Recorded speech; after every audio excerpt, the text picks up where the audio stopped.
Hi friends, இன்னைக்கு ரொம்பவே சூப்பரான ஒரு சட்னி ரெசிபி தான் நம்ம பார்க்க போறோம். இட்லி தோசைக்கு ரொம்பவே டேஸ்டியான ஒரு சைட் டிஷ் இது. சின்ன வெங்காயத்துல எப்படி காரசாரமான சைட் டிஷ் ரெடி பண்ணலாம்னு பார்க்கலாம்.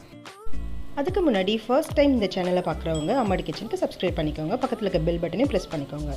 வாங்க வீடியோக்குள்ளே போகலாம். ஒரு வாழை இலையில் 2 டேபிள் ஸ்பூன் அளவுக்கு எண்ணெய் சேர்த்துக்கலாம். எண்ணெய் காஞ்சதும் 1 டீஸ்பூன் அளவுக்கு உளுத்தம்பருப்பு சேர்த்துக்கலாம். 5லேருந்து 6 வரமிளகாய் சேர்த்துக்கோங்க. காரத்துக்கு ஏற்ற மாதிரி இது எக்ஸ்ட்ராவாக சேர்த்துக்கோங்க. இப்போ இதை நல்லா பொன்னிறமாக வறுத்துக்கலாம். அடுத்ததாக ஃப்ரெஷ்ஷான கருவேப்பிலையை கொஞ்சம் சேர்த்துக்கலாம். 1 கப் அளவுக்கு சின்ன வெங்காயத்தை சேர்த்துக்கோங்க. இப்போ இதை நல்லா வதக்கி விட்டுக்கலாம்.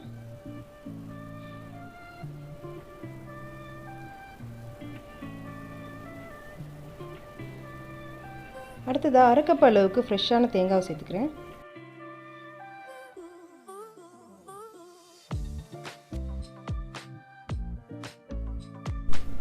வெங்காயம் நல்லா வதங்கி வந்துடுச்சு. பாருங்கள், இந்த அளவுக்கு நல்லா வதங்கி இருக்கணும்.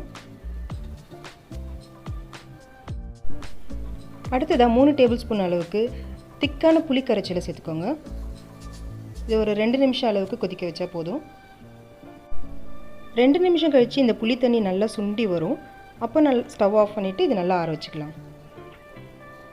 பாருங்கள், தண்ணி நல்லா சுண்டி வந்துடுச்சு. இப்போ இதை நல்லா ஆற வச்சு ஒரு மிக்ஸி ஜாரில் மாற்றிக்கலாம். இது கூட கொஞ்சமாக தண்ணி சேர்த்து நல்ல மையாக அரைச்சி எடுத்துக்கலாம்.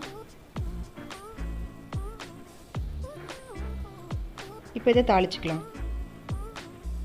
1 டேபிள் ஸ்பூன் அளவுக்கு எண்ணெய் சேர்த்துக்கோங்க. 1/2 டீஸ்பூன் அளவுக்கு கடுகு, 1/2 டீஸ்பூன் அளவுக்கு உளுந்த பருப்பு சேர்த்துக்கலாம். கூடவே 2 வரமிளகாவும் கொஞ்சமாக கருவேப்பிலையும் சேர்த்து நல்லா வதக்கிக்கலாம்.